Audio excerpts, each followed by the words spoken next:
Adele, yes. How you doing? I'm good, thank you. Let's talk about the new record, obviously. Okay. It's called 21. Yeah. Actually, let's talk about the single first. Okay.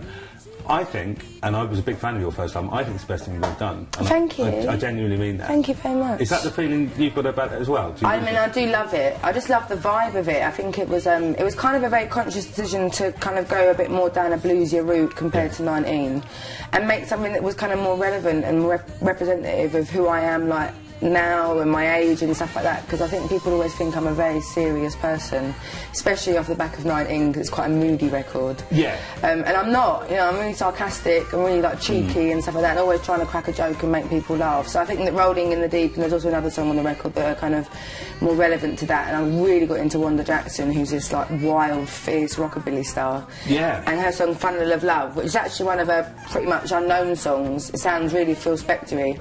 Really inspired. I was just kind of like, it rubbed off on Rolling in the Deep when I started writing it. So I do really love it. Yeah. You mentioned Wanda Jackson, and there were a couple of like Andrew Bird as well. And, Yeah. I mean, this is something to do with your bus driver. I've read. What's No. Well, I toured in America, and it's so bloody big there. It takes ages. So I was there for like 6 months, and I had the same bus driver the whole time, and he was from Nashville, Tennessee. Okay. And on these long bus drives, like 18 hours, I have to go and smoke up the front of the bus with him, because that's where the window was. Right. And he'd be rocking out to all this like amazing country and blues and gospel and bluegrass, and he could see I was constantly like, who's this, what's this, what is this, where's this from? So he started making me compilation CDs, and then like started radioing like to other drivers and like not agents, promoters of venues to make me compilations. So I've got about 50,000 country songs on my not my iPod, my iTunes and stuff like that.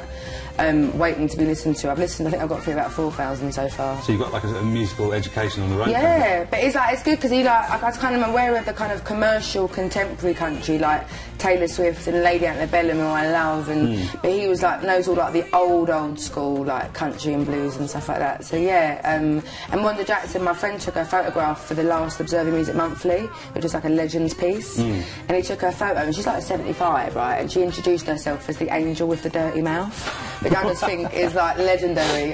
So that was what made me sort of drop, like fall over and fall in love with her. Yeah. She sang with Elvis as well, didn't she? Yeah. I think she was like kind of like a heartbreaker actually. But, I mean, I don't know for sure, but yeah. And she's got a record coming out on the same day as mine, that Jack White record, which is very exciting. Actually, I'm glad you used the word heartbreaker, because like your first 19, you know, that was about a heartbreak. Yeah. This one seems like it is as well. Yeah.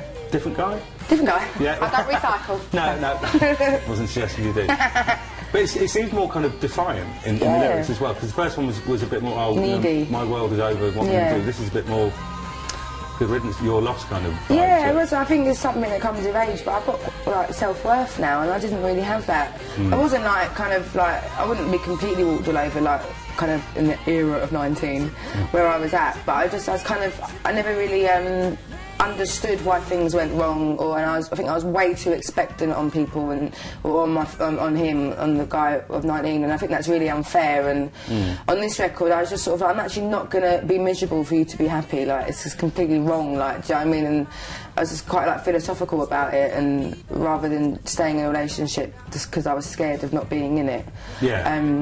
Yeah, so it's kind of a bit of like a powerful like sentiment on the record, really. But it's also different because the boy on 19 was a bit of an idiot, and the guy from 21, it was actually an amazing relationship. It was like really intense and really amazing.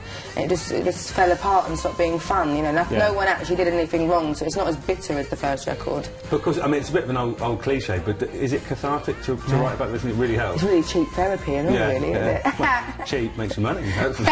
No, it is. Yeah, I'm not very good at saying how I feel, like, you know, in conversation and like face to face. And I've always done it from when I was little. I wasn't writing songs when I was little, but if I got told off for like not sharing or like being like mouthy or something like that when I was little, I'd always draw a picture or something and give it to whoever I was trying to apologise to. Oh, right, and it's just kind of evolved over the years. There's a pattern there from very early on. Yeah. Do you ever worry, because I mean a lot of the best records or best albums are written off the back of things like that. Do you ever think, you know, when the third album comes along and you're very happily with someone that you're going to have nothing to write about? I think that's definitely the case. And what would be worse is if I write a happy record and everyone's like, yeah, we prefer you when you're miserable. Yeah. So I've got to preempt a divorce or something like that. That'd be funny. Yeah. But but if I can't write a record about it, then I won't. Do you know what I mean? Yeah. Okay. And I just have to sit quietly and hope for the best. All right. I'm sure you can draw a picture or something.